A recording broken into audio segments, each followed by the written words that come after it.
Hello, everyone, and welcome to our weekly Faith on the Journey broadcast. My name is Jocelyn Jones, and I'm the founder of Faith on the Journey, and I'm also the author of the book Breaking the Power of the Mask.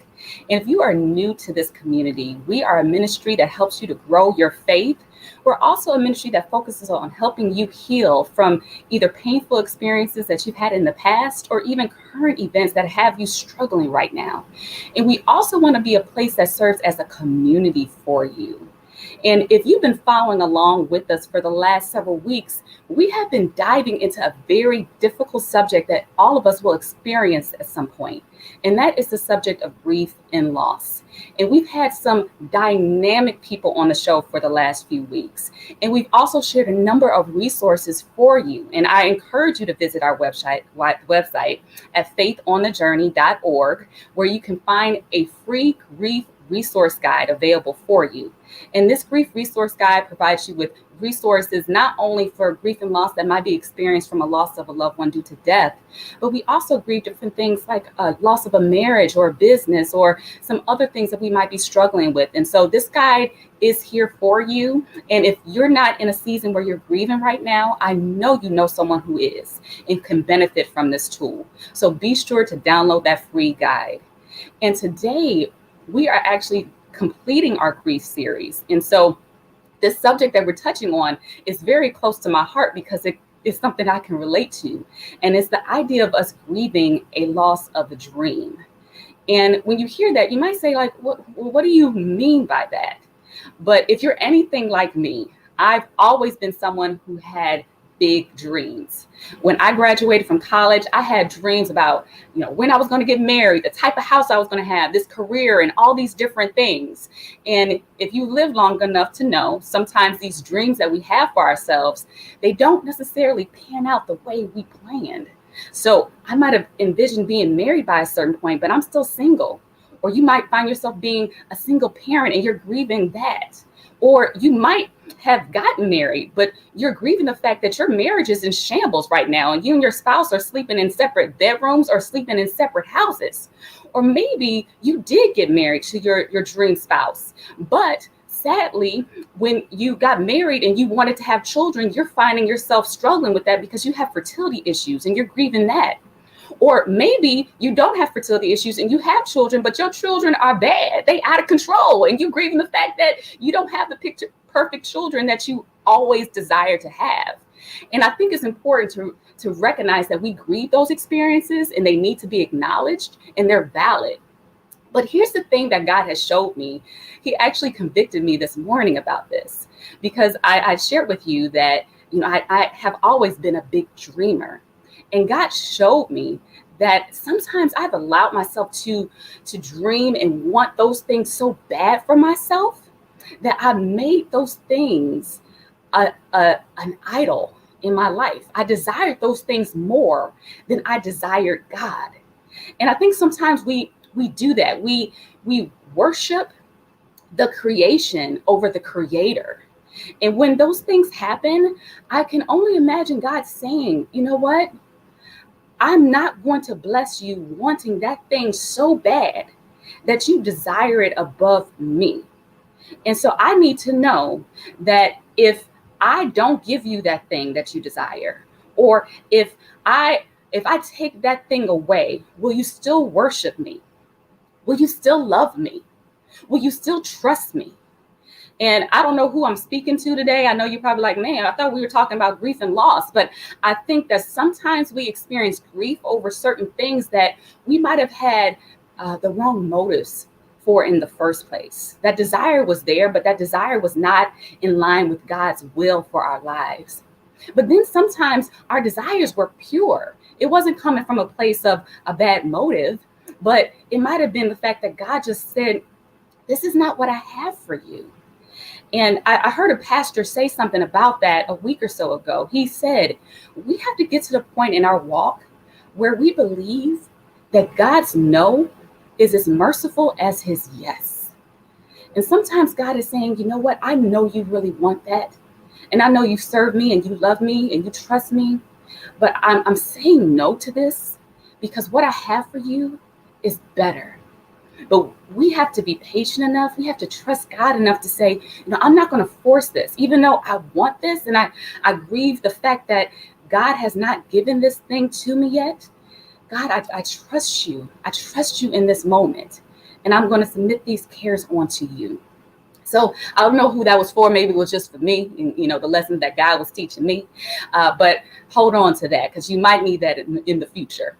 But if you are interested in exploring more of my teaching around the grief and loss, I want you to know that this is the final week. This Friday is the last day that our grief and loss course is on sale. You're getting that for 20% off. And you can get this course at faithonthejourney.org. Again, that's faithonthejourney.org. And we dive deep into various subjects as it relates to not only the grief that you experience, but how to support someone else who's experiencing a painful loss. So I encourage you to pick that up. But enough about that for now. I am so excited for our guest who's going to be on the show with me to have a real conversation about grieving a lost dream. This is my sister from another mother, Miss Larvetta L. Lofton. And I like using her middle initial because she's Triple L. I'm Triple J. Yeah, I love that. You got to use that middle initial, right? So yes. I got to give you a proper introduction, though. So let me tell you a little bit about my girl. If you don't know her, she's been an entrepreneur for over 20 years, and she has experienced divorce and toxic relationships. But because of that, she's able to preach from a space of being authentic and real and vulnerable about this subject to be able to help other people. And that's exactly what she's doing as a ministry leader, as a leader over a divorce support group. And she's also a life coach. And she's someone who just makes you feel valued and makes you feel like you're not judged in your struggle.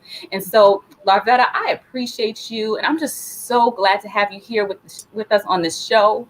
So welcome, my sister. Thank you. I'm so excited to be here with my Triple J. So thank you for allowing me to be part of this journey, because I think that what I find interesting is we met. It was like last year, right, Justin? It was around October of last year, and you told me about your book, and you wouldn't allow me to buy the book. You gave me the book, and that book has transformed me in my life, because there was a sister that recognized that mask is a sickness, and so we have been walking in the mask. So your book has helped to transform me. And then you said, I want you on a podcast. And so we conveniently talked about what I was doing. And you were like, wait, I want you to talk. I was like, wait. I was just throwing it in there because we were in a business setting, right? We were talking about what we did in a business incubator setting. And so we had the conversation about faith and divorce. And to be here to know that God ordained that encounter and that meeting for me to be here to share. So I am completely and overjoyed and grateful for this opportunity. Oh, well, thank you, Larvetta. And I'm grateful for you and your story. And I'm telling you, you wrote I don't even know how to describe your blog post because it was so real. I was like, oh, she was giving us a teaser as to what's about to happen on this show. And, based on your blog post, one thing that I thought was so interesting about it was that you talked about how you had it going on. Like in your 30s, you had your career, you were in ministry, you were serving the Lord, you were happy. But it seemed like there was one thing that was missing in your life. And that one desire, I want you to start off the show by sharing a little bit about that. Yeah. And so, I was working hard. I had rededicated. I grew up in church all my life, but, we dip and dap and then, we decide we want to rededicate our life to Christ. And so I worked on myself for 7 years to prepare myself to become a wife.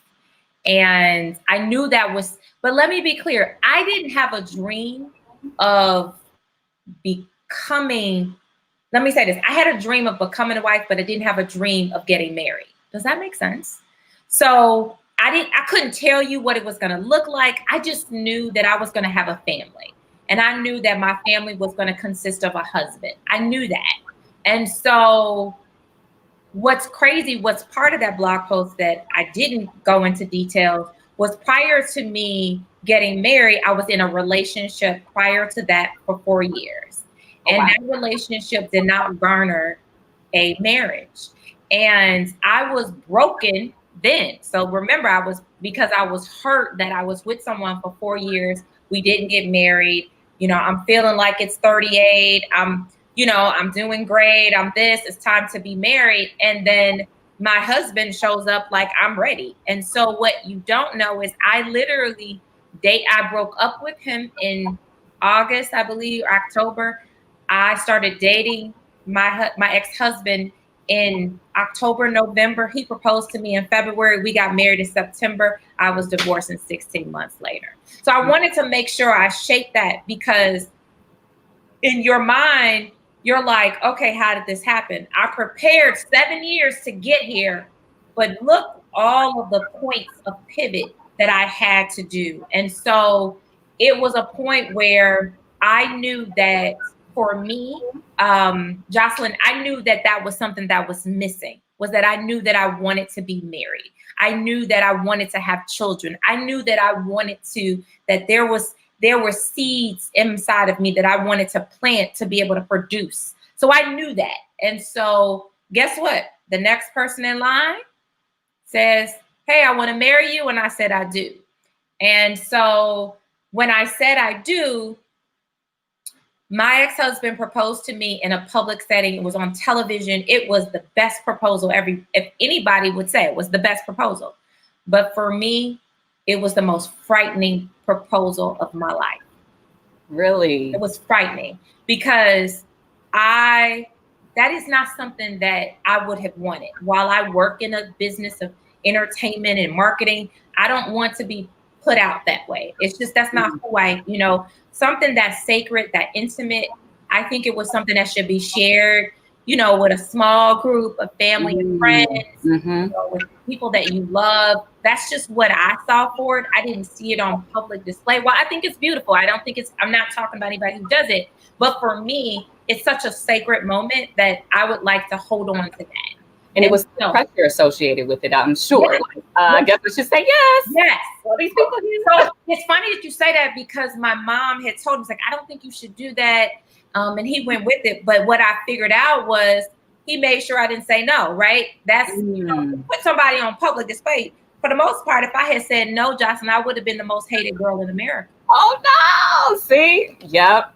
That's the pressure. And people don't realize there is a pressure sometimes in getting married. Like, folks come up to you like, so girl, when you go get married? Oh, what you doing? They look at you like something's wrong with you if you're still single by a certain age. Yeah. So there is this pressure. And this is something that is not just we start feeling it when we're adults here. This stuff has been embedded in us since childhood with these Disney movies where everybody finding their Prince Charming, and we just know that we're supposed to get married. This is what you're supposed to do.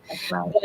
But these pressures from society, from the church, from your family, these all kind of get to the point where we're just like, okay, I guess this is what I'm supposed to do, not realizing that God might be like, you know what? No, this is not the right person for you. I need you to slow down. But we don't hear that sometimes, So I want to ask you, when did you have that moment where you just like, this is a mistake. I shouldn't have done this. So what's crazy is I'm a journal junkie. That's what I do for accountability. I journal a lot. And so I wrote in my journal, it was New Year's Eve. It was our first New Year's Eve, and my ex-husband had to work. And I wrote in my journal, I think I've made the wrong decision. And so I didn't share that with anyone. That was just something that was in my journal. But I knew that this was not it. This was not it. And so during the course of the time that I wrote in my journal to the time that I decided to leave and we went on our journey of divorce, I was in a place of shame at that very moment. So I want to say shame didn't start for me at the divorce. It started at the point where I knew I made the wrong decision. And so how am I going to, right? I'm a problem solver. How am I going to fix this? How am I've had this very public proposal, public wedding. It's so beautiful, right? It was absolutely just masked perfection. So how am I going to solve this? And I'll be honest with you, I truly believe that there was a moment that God literally said, you have no other choice but to come to me. Like, you cannot figure this out. And so I am grateful that I didn't have parents that pressured me to be married. So I didn't have that pressure. My parents were not like, hey, they were like, whenever, it's your time, your season, we support it. And so at that moment, I'll be completely honest with you. The moment that we decided, it was kind of like, it's going bad, and that it's kind of at that moment. I was not surprised when he said it, but there was a point where I was thinking, but I'm still gonna be ashamed. I'm still gonna be ashamed, but I know that this ain't right. But I'm still gonna be ashamed. I'm gonna stand up before people because you're active in church. How are you going to show up as a leader and say that you were celibate and you waited for your husband? You had this incredible story, and you guys were featured here, and now you're going to come back and say, no, this is not it. That was where the shame started for me. And my parents at the time, I had to tell them separately. My parents were not together, but we're a big family. I mean, when I say big family, we're together, but we're not. So my parents are not together, but they're very active in our life, in my life, and in my brother's life. And so I called my dad, and I called my mom first. And my mother was like, you're not the first, and you won't be the last, and we will go through this together. And I was like, okay. And there was a part of me that valued my parents' opinions. I valued what they thought. And so I called my dad the next day, and he said the exact same thing. And so I said, okay, God, you are showing me that all is well, that your earthly parents are well, and we're gonna get through this together. And so my parents were like, we're here for you, whatever you need us to do, we're gonna get through this. And so I was grateful that that I had their blessing on my exit, because I needed their blessing to get married, but I also got their blessing on my exit. And so for that, but they didn't really know what was going on inside of me. They probably still don't really know. Right? And most people don't know. Like, and I want to pause just a second to kind of speak a little bit more to the shame piece, because when you're dealing with the pressures of whether it's a divorce, whether it's a major loss, or whatever, it's a mistake you feel, and you have this pressure to perform. Like, so you talked about the mask earlier, and how I had the perfect proposal, I had probably the perfect marriage, I had the perfect life, and so we put on this mask, which I talk about in my book. And this whole idea that, okay, if I'm no longer able to meet the expectations of this outside world, and I make a mistake, it almost makes us feel as if I am a mistake. Correct. And that is internalize it.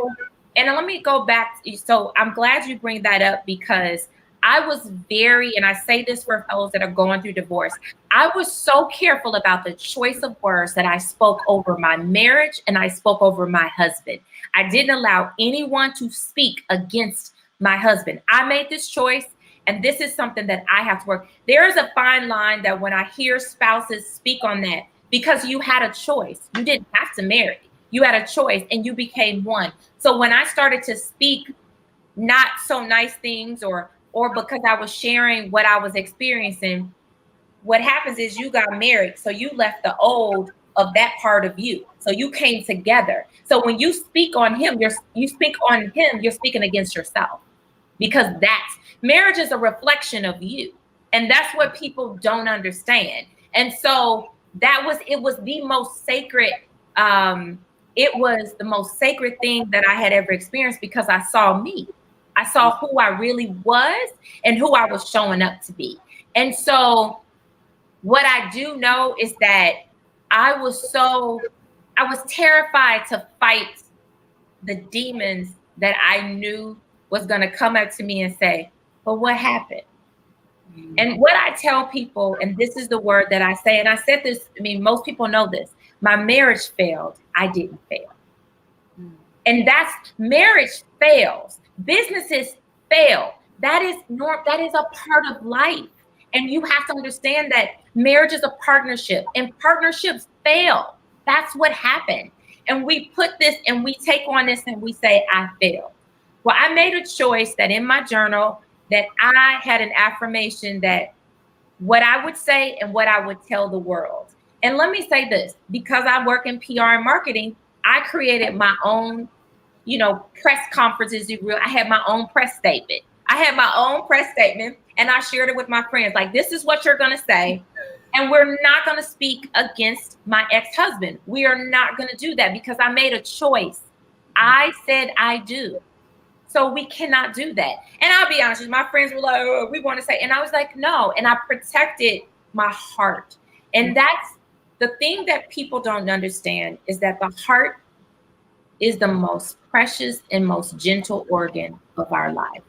And we treat it so hazardous because we allow for people to come into our lives and to hurt that very precious organ. Anytime you can donate your heart when you leave and people could feel your spirit and feel your heart, that means that it's a special anointing to have that heart.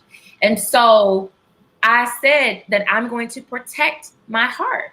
And I said, when people would ask me, I said, that didn't work out. That marriage didn't work out. I'm processing it. It's going to take me some time, but please keep me in your prayers, but certainly keep my ex-husband in his prayers, in your prayers too. Now, let me ask you that, because you said you're processing. And this kind of brings me to my next question around the grief that you experienced. Because even though you said, I acknowledged it was a mistake, and you have your own PR conference and everything, I know you experienced grief from loss. And so talk to me about that process. Oh my gosh. I remember, looking at my photos of my shower. And I remember being so angry, so full of rage, because I was so mad that that dream is no longer, first of all, I felt cheated. That was one. And then secondly, I felt angry because there was a point where it was like the pictures were fake. The pictures were fake.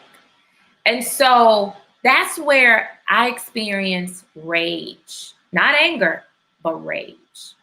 And it was so bad, I can say this, it was so bad that I knew it, that literally, Jocelyn, my hands were shaking. That's how bad it was. Because I had internalized this, and quite frankly, they say this, and then I had to see my ex-husband. I couldn't just grieve him and let him go. I still have to see him. So it was like, okay. And then I got to still talk to him, and I still got to work through. And so it would be so much. My body has so many, there was knots all through my body because I was enraged. I was that. So it was not only grief, it was unforgiveness going on there. Yes. That you had to work through. So what was, like, if someone right now is going through a divorce or just recently went through a divorce and they're at that place, what was your process for working through all those emotions of grief and unforgiveness? So let me say this, and I know we use this scripture, 2 is better than 1. When you are experiencing anger and rage, you need to have an accountability partner to go with you through this. You cannot do this alone. This is not the kind of thing that you're like, I got this. No, it's not. Because what's happening is you were probably in a marriage where you were the only person. You were lonely. You were probably wearing the mask by yourself and you were just pretending. So now let's come out of that, and you need an accountability partner. The one thing that I try to tell people is have the courage to say that you are going through the divorce. It's so powerful. When we just mask what we're going through, girl, we kind of just, talk over the statements. We don't want to get around crowds. What I do say is the first thing you need to do is have the courage to say that you're going through a divorce. Have the courage to say that. The second thing is, and share that with someone who will be your accountability partner, who will walk with you, who will give you sound advice, not based on, they don't like the ex-husband, but really allow for them to process this grief without influence from that partner or that friend or whatever. So for me, that's what I did. So I had a few accountability partners who helped me to stay grounded. They knew what I wanted. They knew that I had a process, and they would hold me accountable. Recall you said this. Recall that you wanted to do this. So is that the direction you want to go in? So they held me accountable for that. The second thing is, again, I'm gonna say this, is that the company you keep. That's real hard, because when you're married, you typically have what? A couple friends, and then you have your friends, and then you have what I then call the friends that nobody know about, because that's the stuff that you're dealing with that nobody knows about, right? It's the friend that you have within yourself, the me, the myself, and I. So that's the friends that you have. And so when it's couples, this is the thing I tell people: be okay that you may not have those friends anymore. Be okay, because you are about to become new, and you will not be able to bring those friends into the new.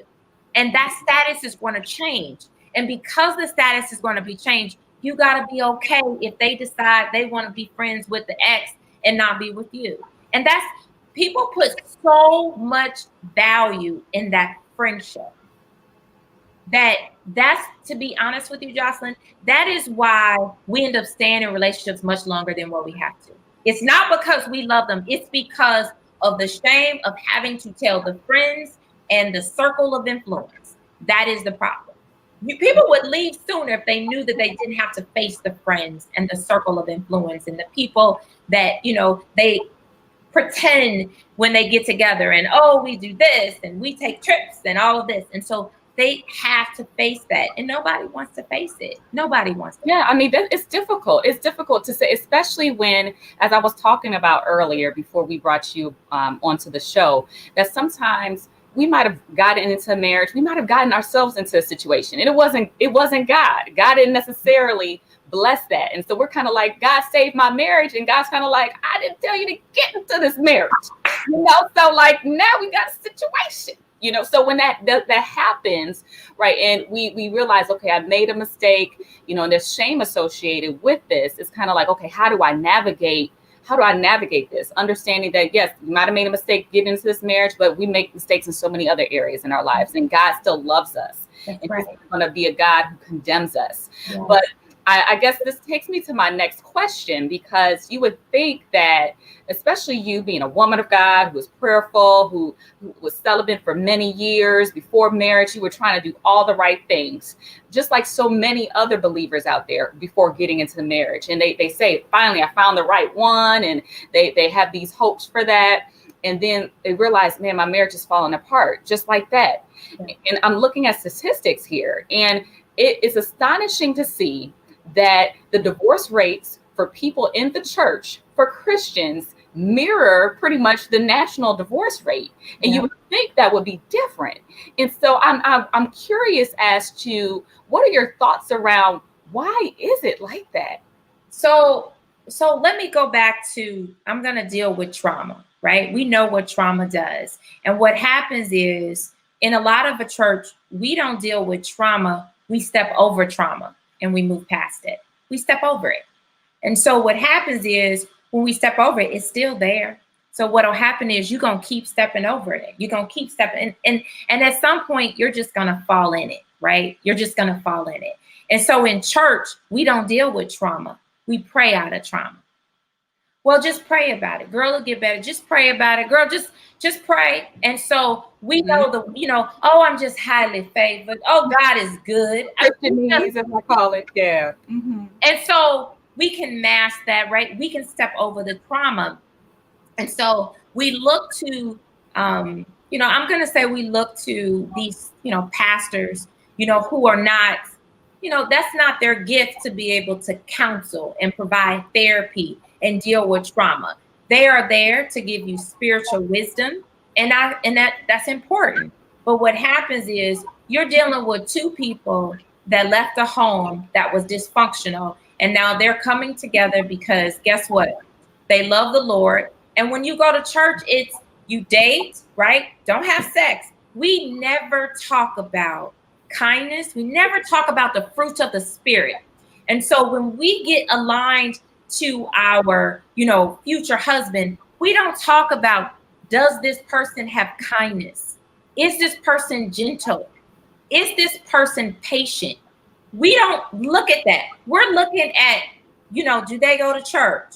Okay, now what's this? Do they know any scriptures? We get that, but we have our checklist of things. But I mean, you bringing up a really good point though, because it seems like people might, by the time they get to premarital counseling, they already got the venue book, they already got the date set, they got the save the dates, and they have all this stuff planned.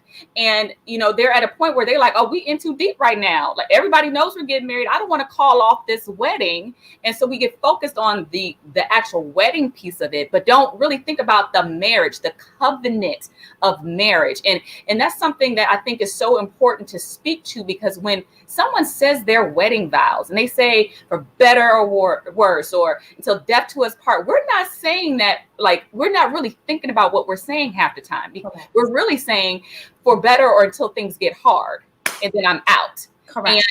And when that happens, I mean, we see this happen time and time again, but life like throw some curveballs. So you might go into this marriage, right? And you might literally have this dream spouse. And they're kind, they're everything that you desired and more. Yeah. But then tragedy might hit. Correct. Tragedy might hit where they got into a car accident. They might have sickness. They might have whatever, or death. They might have a manic break where they're no longer in the head, the same person that you knew. That's the worst. That many people's like, hold up, I didn't sign up for this. Wait a minute now.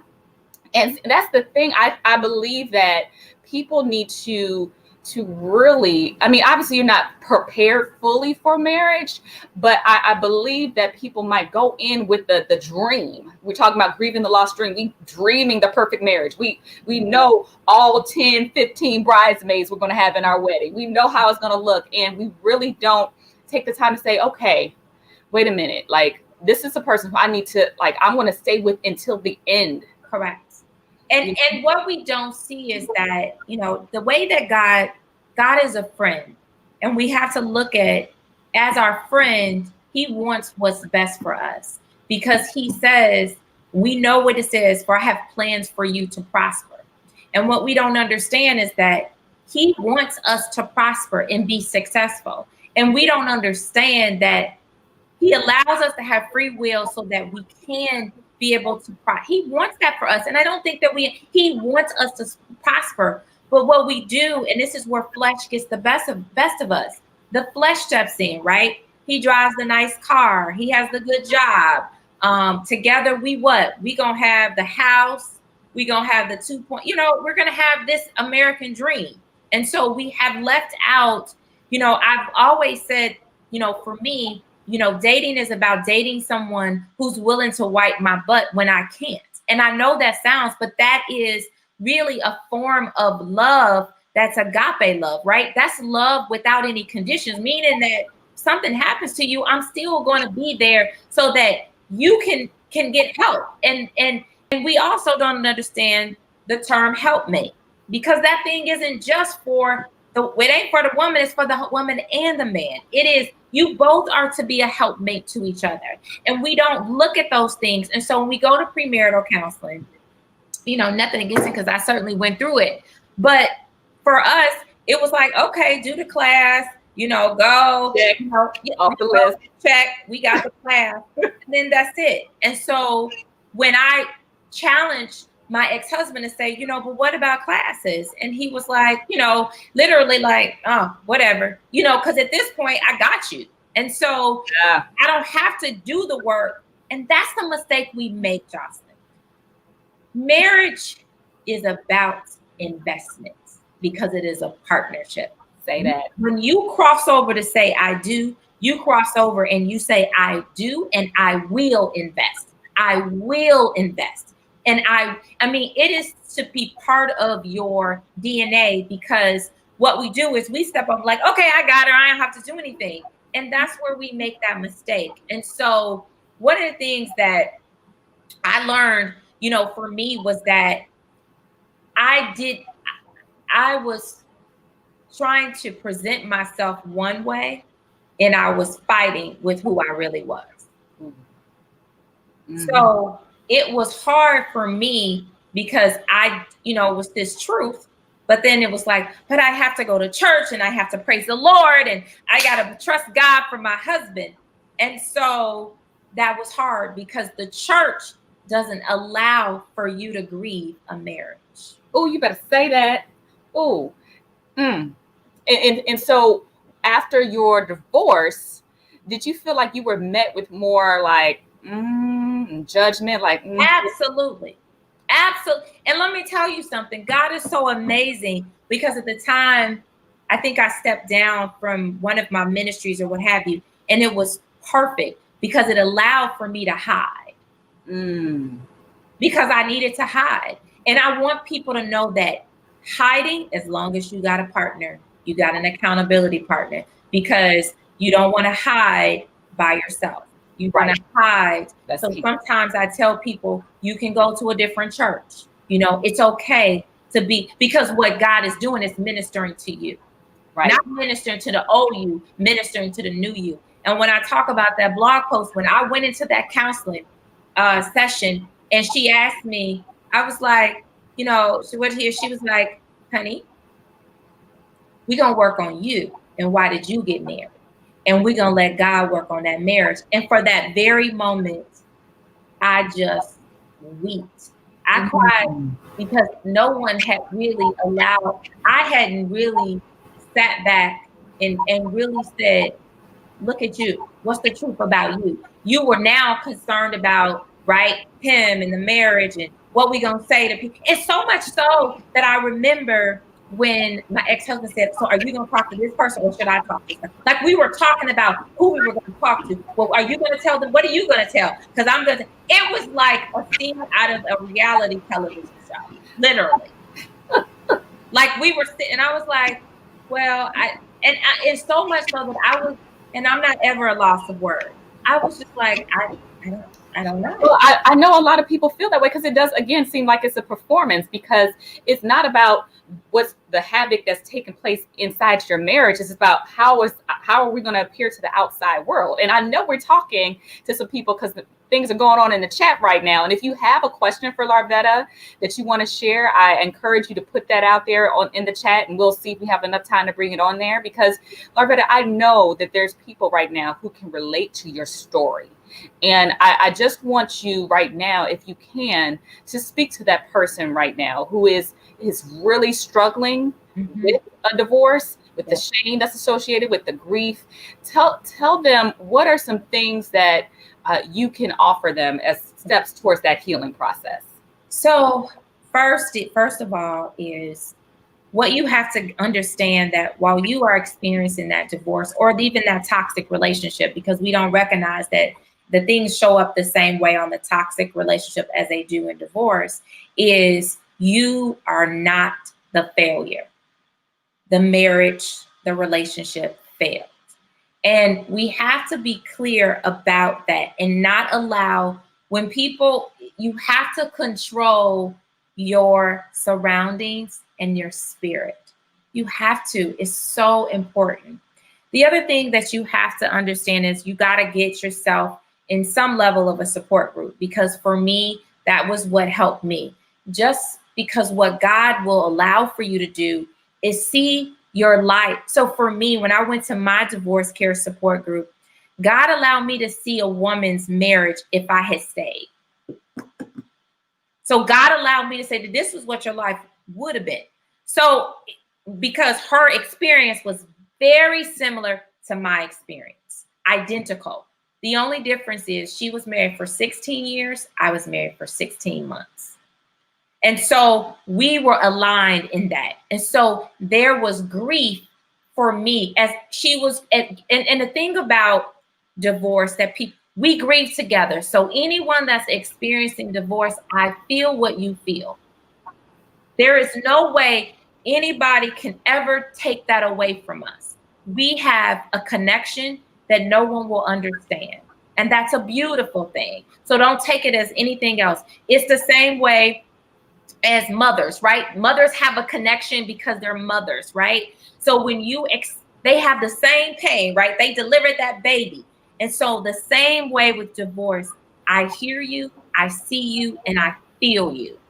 And that is what I make certain that women and men understand, because you have to understand that you have so much pain inside of you. Most people, when they're going through a divorce, have been going through it before they go through the divorce. So true. So the grief and the shame doesn't happen. For me, it did not happen at the divorce. It happened when I had to face it. So I do encourage you to face it. And I say, the thing that I wish that people would have told me, even as a child, fail fast so that you can get to your blessing. And we don't understand that we will stay in something to hurt ourselves in the long run, to be able to save face for somebody else, versus failing faster, get out, pivot, so that you can get to the goal that you want to accomplish. And we don't understand that. We really don't understand that. But for us that are believers, we stay because there's so many scriptures that will keep us there. When we know, we don't talk about mental abuse. We don't talk about spiritual abuse. So when you talk about church, we don't talk about that, because what people do is they show up in the cars and the dresses and this. So you don't see the mental abuse. You don't see the pain that they're experiencing. And so that's the thing. The other thing that we also understand is that most people, when they come out of a divorce, they believe that it's his fault or her fault. The other thing is, stop blaming the other person. Take accountability of who you are and how you played a role, and allow God to minister to you, because God gonna take care of the ex no matter what. Remember that, just as well as he gonna take care of you. And when I hear women and men speak from a place of he did this or she did this, I know that you're not at a place of healing. Owning your stuff. And that's the one thing that I talk about all the time. We don't like to own it, because it's painful to see the fact that, I played a part in this. I made a mistake. I have my ways. And the thing that, and I know we're running out of time, but I've heard from so many people that stuff comes out in marriage about yourself that you would have never known when you're single, right? So you discover these things, you discover these insecurities, these, demons that might be coming out of you, and with that, it's like, okay, now you're dealing with another person. And if you got married again with the wrong motives, with this idea of marriage being an idol, or this person being an idol for you and them completing you, and when you realize this is not the right person, and you jumped out of the will of God and made it your own will, in some cases, when we do that, sometimes it's not the case, but sometimes we do force it, then we have to own that I missed it, God. I wanted this so bad, and because I was trying to have this person fulfill this in me, when only you can fill that void, only you can make me whole. I hate that saying that, this person makes me whole. It drives me crazy, Jocelyn. So, or he completes me, or she completes me. When I say that thing, because no, you're absolutely right. No, you have to be whole with yourself in order for you to be really united with anyone else. Yes, absolutely. Absolutely. You have to do the work. You have to, because at the end of the day, me speaking as a single woman, I of course, I do want to be married one day, but I had to get to the place where I said, just like I talked about earlier, God, if it's not your will, then that means you have something better. I still can be fulfilled. I can still experience joy. I'm not going to put this idea of marriage above who you are to me, because I trust you and know that you know what's best for me. And so we have to work through those things. But just because we're short for time, I really want people to know kind of, what do you do to support people in this space, and how can people get in touch with you? So what I do is, obviously I lead divorce care, divorce support groups here in Chicago. For those that are in Chicago, we are now going online because of COVID. So now we can do it. You can be anywhere in the world. And so you can reach out to me. I'm at Larvetta Speaks on Facebook, on Instagram. I do respond to those messages. The one thing that you will know about me is that I believe in creating a safe space. So I do not believe in sharing your information. Your information is yours. That's the thing. It's yours. It's not for me to give to anybody else. It's yours. And so when you give it to me, it's a privilege. And I really make sure people understand that it's a privilege. When someone shares something with you, it's a privilege. And so you can certainly connect with me there. I also help individuals. I do help you divorce well. I've helped a number of individuals who really are ready. They've been in a situation where they've been in a marriage where they have been unhappy for so long. Divorce is just a technicality. I work with a lot of them, meaning that they have been there, but they have been unhappy for 10 years. And so just helping them to get back to one, loving themselves, because I do believe, not believe, you have to love yourself to be able to come out on the other side of this. And if you don't love who you are, you only love the picture and the status, right? The status of being married will not sustain you. And that's what I really help people to be well. And we don't understand that well is both spiritually, it's physically, it's socially, it's mental. And even when I talk about in that blog post, how unstable I was driving a vehicle. And we don't understand how we can injure ourselves or someone else. So we have to understand that if we are not well, we're going to hurt ourselves and someone else. And so I am big on knowing that is so important. I wish that people would really take the time to do that. And so that is what I do. The ministry, we meet once a week and we minister, we have facilitators, and it is safe. It's so safe, Jocelyn. You are not allowed to post, take pictures. That's how safe we are. You sign a contract because I'm serious about creating a safe and a place where people can really take off the mask. People can really unveil and share their truth.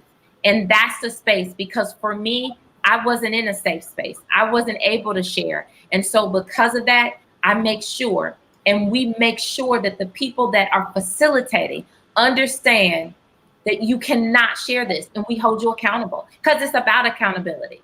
Absolutely. I mean, we all need safe spaces, no matter if you're going through a divorce, whether you're going through some other type of loss. We just need a space where we can, I would say, do the ugly cry. Yeah. And just be, frank about how this thing has hurt us, and in divorce, I have not gone through that experience before, but I hear it could be so painful in so many different ways. And I just appreciate you being so real about this, because the reality is some people might not have signed the papers, but they have been separated for 5, 10, so many years, and are so unhappy, struggling through a marriage. And obviously we're not here on this show promoting divorce. This is something you had shared even before we started, that this is something that we don't want for you. Hopefully from this show you have learned some things to say, hold on, before I get into this marriage, let me just think about this twice, because we don't want that, but because we know, and I can say how painful this process can be. And so we're really sharing this so you can learn